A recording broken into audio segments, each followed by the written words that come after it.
Please welcome Liz Peterson. Tonight she'll be delivering her keynote, Driving Clarity.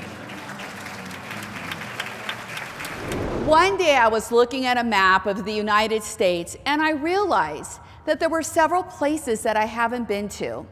With therapists working online, I wondered, could I buy an RV, rent my house, and work on the road and see the rest of the country that interests me?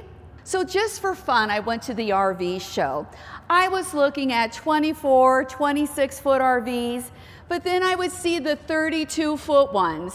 And I went, oh, I want that.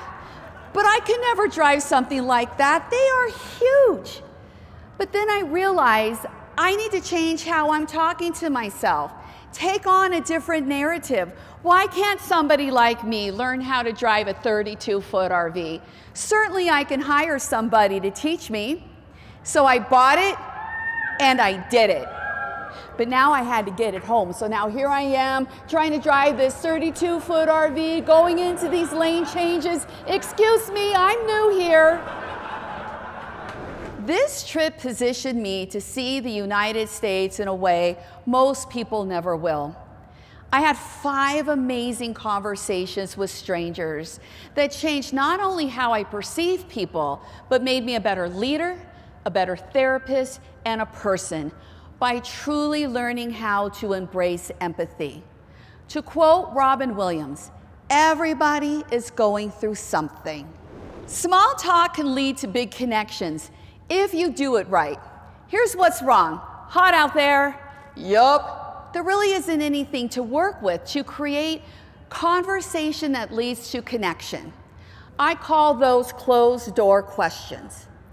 Good words for beginning meaningful conversation is to start with what I call open door questions, with what and how terms.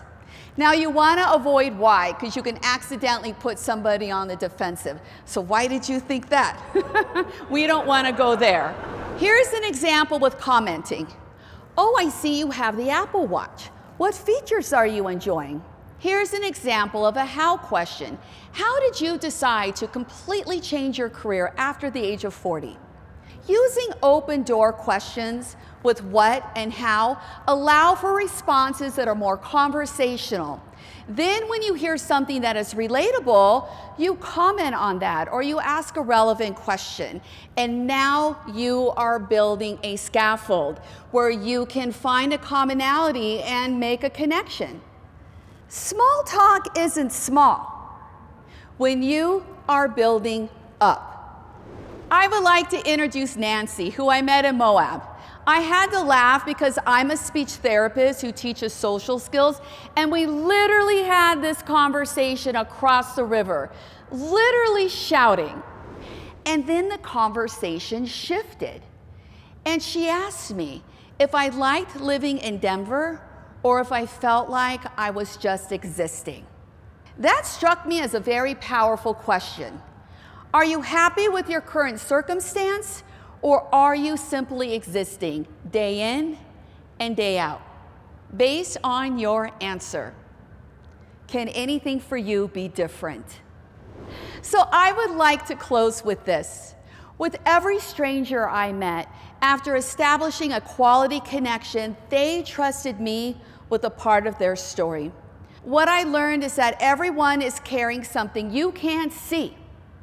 The best leaders don't just project manage, they truly listen. They learn that employees aren't lazy, disengaged, or difficult. They learn they are human people navigating lives outside they know nothing about. Before giving a direction, give understanding.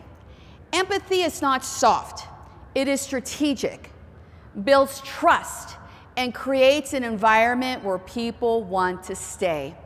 If a hiker was able to teach me something in 5 minutes, imagine what we can learn from people we see every day through authentic connection. Great leaders learn people. Good night, thank you.